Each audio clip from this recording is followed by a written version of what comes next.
Hey guys, Philosopher here, and today we have our new Stockwatch infographic.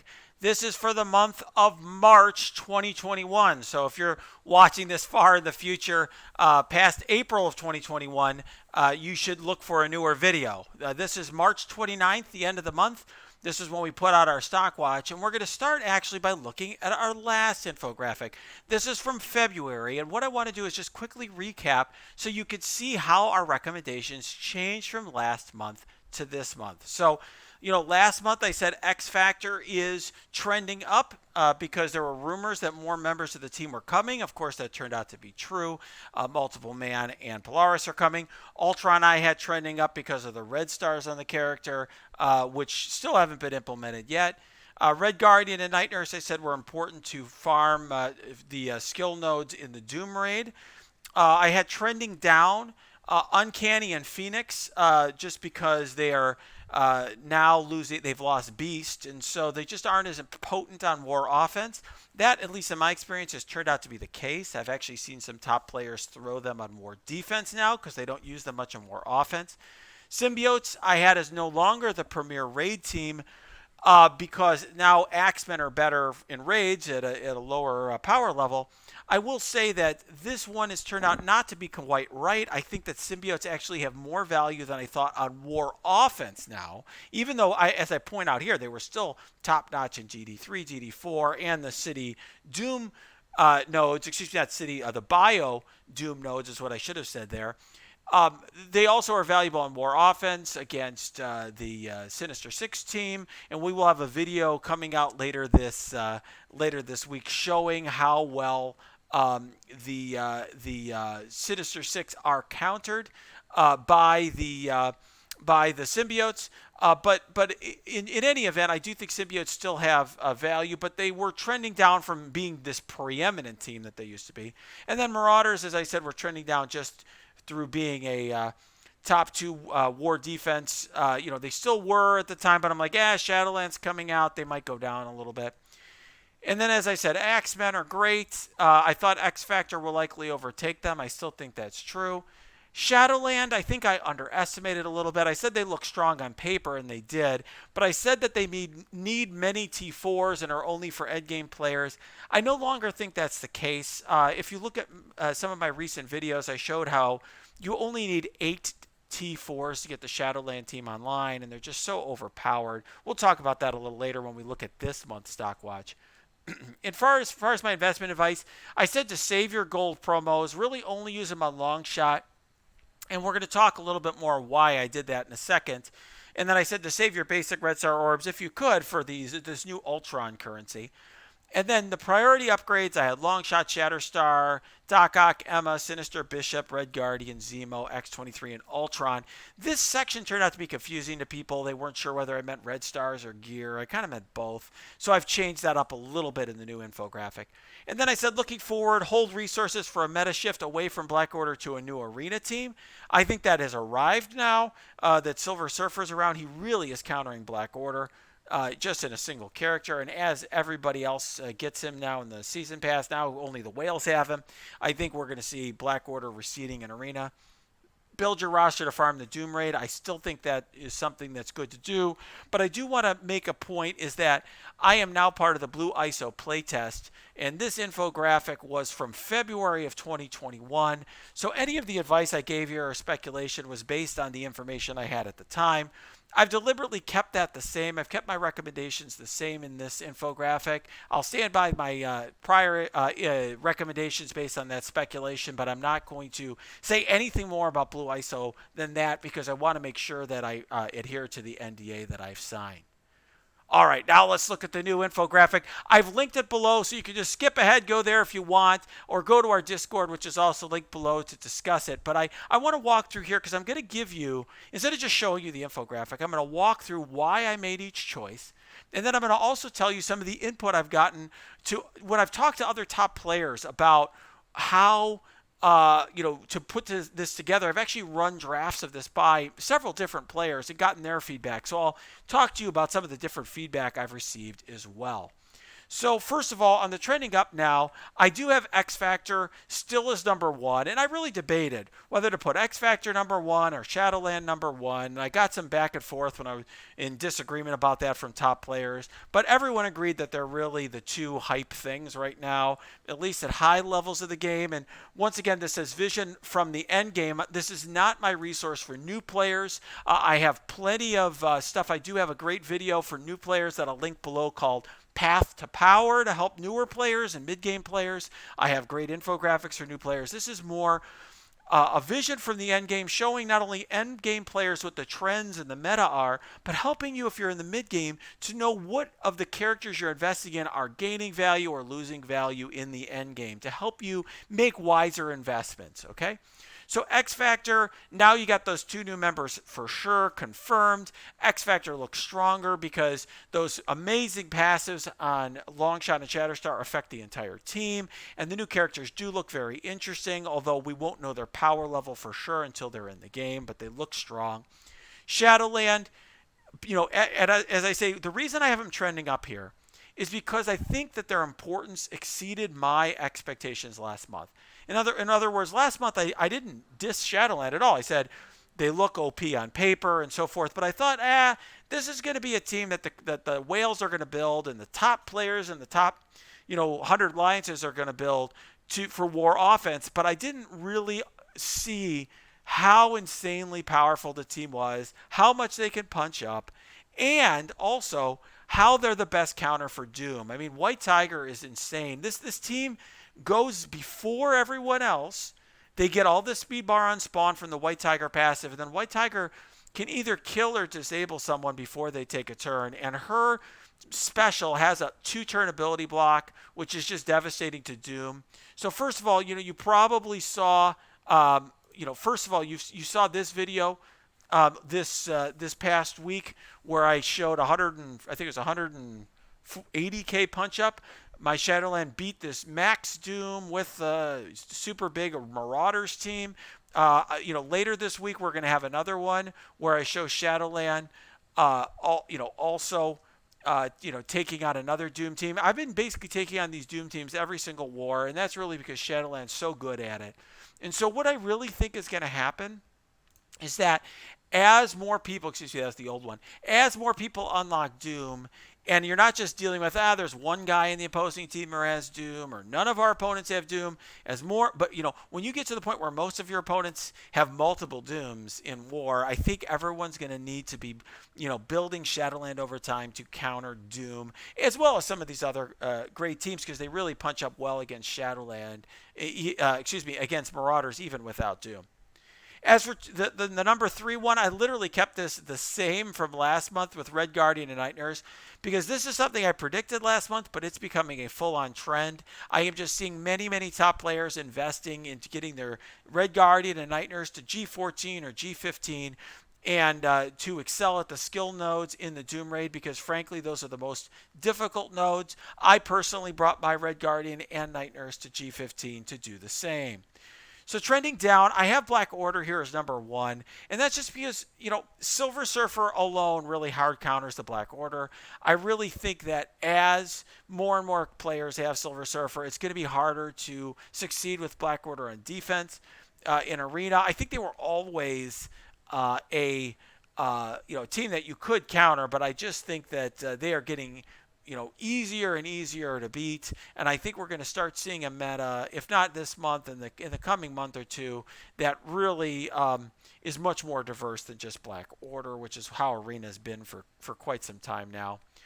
Marauders, Shadowland easily punches up against Marauders, and I really think, it's not just Shadowland, but, I have X Factor here at the top. Another video that I plan to release later this week is going to show, and I've shown this team off before, where it's my dad bros with some of these assorted parts here, where I got a G12 Namor, a G13 Ultron, and a G12 Squirrel Girl punching up here, 257k, I think that is, on a max out Marauders team with a 7 Red Star Sinister, and I think that's a 6 or 7 Red Star Emma. I mean, just a massive team.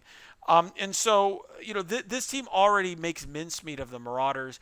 multiple man, the reason Ultron's here is just to provide offense up and some bots for Sinister to clone. Can you imagine, multiple man's just going to replace Ultron here with dupes and offense up on the Dad Bro. So, I could really see just the X Factor team also punching up big on Marauders. So I just think Marauders is going to really start going down in our list of war defenses. And then Sinister Six, I think, is trending down. And I don't think people have realized how easily this team is countered by Axemen and by the Symbiotes. First of all, I did post this past week this massive punch up by the Axemen, this was, I think, what is this, an 814K Sinister Six, the biggest Sinister Six team I've ever seen. Easy punch up of like 240K or so. I will post later this week the symbiote counter just to show you how the symbiote counter can demolish the Sinister Six. I just think they're still an okay team, but on my war defense tier list, which I will also link in my war offense tier list, I'll link below, I've moved Sinister Six down. They used to be at the very top of tier 2. They've moved out a few spots. I could see them moving down further. I have also on my war offense tier list, which is also linked below, I've moved symbiotes from tier 2 up to the bottom of tier 1 because I think they're useful not only against Sinister Six and so forth. They're also I've seen increasingly against some Doom counters. They're also can counter some Doom teams as well. And we'll talk more about that in the weeks to come on this channel. I'll try to show some of that off to you. So here now, let's go through the new characters and teams. Silver Surfer. Very arguably the best character in the game. I guess before I get to Silver Surfer, one thing I do want to say about Doc Ock and Sinister Six is, as I mentioned here, Doc Ock still has really great value in the arena. I do think the team's going to transition to war offense. They're fantastic to counter Black Order if you're at a lower level that Black Order appears on defense. He does not appear on defense in the top Alliance wars. But also they're great against Wave 1, so I think they'll transition there over time. It's also important to note that trending down does not mean that the team's worthless. If you're a newer player, Black Order could be a great choice for Arena for you, but also they're going to be a great war offense team for a long time. Marauders even could shift at some point to war offense and be very good, and some of the individual characters have a lot of value, like Emma Frost and Sinister. So I'm not suggesting any of these teams are bad. It's just that they're trending down a little bit. They're worth a little less than they were a few months ago. You could see, by the way, when Scopely's giving us offers of 100 coal shards for $10, that tells you that they're getting to the end of their rope for selling this team. Okay, Black Order. All right, now Silver Surfer I think is arguably the best character in the game. I think we're seeing him at 3 red stars do some amazing things. Can you imagine at 7 red stars, right? And the Multiman and Polaris, I think just the fact that they have the X Factor tag is going to make them bonkers, and because they're going to get all that speed bar from Longshot and the barrier from Shatterstar. That said, we don't know exactly how powerful the full team is going to be because there's so many different interactions there and all the dupes and the heals and this and that. The dupes don't crit. There's all these things that they've tried to do to tamper down the team a little bit. They've made Multiple Man and Polaris only 100 speed and so forth. I do think the full team, though, is going to be great on war offense. I think they're going to be great in raids. I already use the X Factor in raids. If you've been on this channel, you've seen my Dad Bros in raids and in war offense. I don't think the team will do as well in arena defense because those dupes from Multiple Man will feed the Symbiotes and the Axemen turn meter. But overall, this is going to be a fantastic team and some fantastic characters that are worth trying to unlock and gear up. So now investment advice. So last month, when my investment advice was a little bit different, I said, look, save your gold promos except for Longshot, and then save these basic orbs for the Ultron currency, the new currency. So here, what I say is save your gold promos for Silver Surfer. I assume most of you are going to want to try to get eventually a 7 red star Silver Surfer. I don't know quite when they're going to put Silver Surfer in the promo store. So I could see an argument to just spend some gold promos now and hope you'll get them later, but you do that at your own risk. If you do have extra, I think spending on Longshot's a great move, but I really continue to think there's going to be some more new characters coming out. If you have a ton, I had almost 700, so I did spend to get my second character on my list of 6 red star. Now I'm down to about 600, but I'm definitely saving for Silver Surfer, and I've already got a 7 red star Longshot that I promoted. So what I've done here, and then to save the basic red star orbs, that advice is still the same if you can. Obviously you want to get red stars on the new characters, but to the extent possible, save some of those orbs for that new currency that's going to come and let us upgrade Ultron. And then I've changed the section to my top 10 red star upgrades. And what I will just say to you is, last time I did this, the top 10 upgrades, and people didn't know what to do with that. So this is just here's my top 10 red star list, which I've been getting lots of requests for. And this is from 1 to 10. Longshot's number 1. He's the most bonkers character in the game. If you've been watching videos on the channel, you probably know why I think that's the case. If not, just go back and watch some of my other videos. White Tiger, you've also seen featured quite a bit recently with all these amazing punch-ups from the Shadowland team. She is the character you need big on Shadowland. I do not think she'll have the shelf life of Longshot. In other words, Longshot getting all that speed bar makes him a character that I think will have a long shelf life, kind of the way that the Symbiotes have had a long run. White Tiger is a character that really gets on a roll when she's big, because when she kills a character, she gets 700 speed bar back. And that means when she's big and she's got tons of damage and she kills a lot, she gets lots of speed. But as that team gets power crept over time, she won't be doing as much killing. So I think she's amazing right now. She's kind of like when X-23 first came out. Like, everyone was amazed by that. I think she's kind of like that. A character is amazing in war right now. Like an insane value right now if you want to win some wars and do lots of damage, and punch up big with your Shadowland, but won't have the shelf life maybe of Longshot. Bishop, only if you have Jubilee. I get a lot of questions about should I build up Bishop if I don't have the full team, and the answer is no. He's also not on my DD4 list because he's solo and cosmic, only Axemen there. But he's an amazing character. He definitely should be the biggest one on the squad. He should be a striker as well. You could check out my recent Axemen punch-up video if you want to see that punch-up that I showed earlier. Red Guardian's amazing character. Not only spawns with defense up and taunt, but he has a move that heals the entire team. He gives the entire team defense up. He's just an absolute beast. Who's a great plug-and-play character in war. Is absolutely essential in the skill nodes of the Doom Raid. A lot of top players have been upgrading him recently. Doc Ock, so when I talked to other players about it, I did get some disagreement about Doc Ock. And I will note that I did lower him from last month. I did have him third last month. Seeing how the Symbiotes have done quite a number on Sinister Six and Axemen in war, Doc Ock's not quite as scary as he used to be in war, but I still have him on this list because I think that once the arena meta shifts, he's an amazing standalone arena character. I think he will be seen a lot in the arena teams, and he's also a character that even when they shift to offense is going to have a lot of value, and he's great in hybrids, so I still see him having a very long shelf life.